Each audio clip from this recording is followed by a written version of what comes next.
Welcome to the first episode of Derek Does, featuring homemade cold brew coffee. The supplies you will need to make your own cold brew coffee include any pitcher that is large enough to hold the water, the coffee grounds of your choice. I choose to make mine with decaf coffee, large tea filters. The ones I use I found at a small boutique store in Hudson, but I'm sure Amazon offers something like this. A tablespoon measuring scoop, and around 52 ounces of cold water. The first step in the process is to fill the tea filter with coffee grounds. I find that 10 tablespoons makes about the right strength of coffee for me. If you like your coffee stronger or weaker, you can add or subtract to how much coffee grounds that you add to the filter.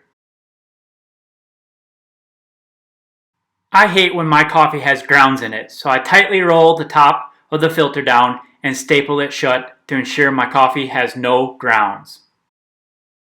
In the wise words of the 20th century philosopher Snoop Dogg, drop it like it's hot, drop it like it's hot, drop it like it's hot.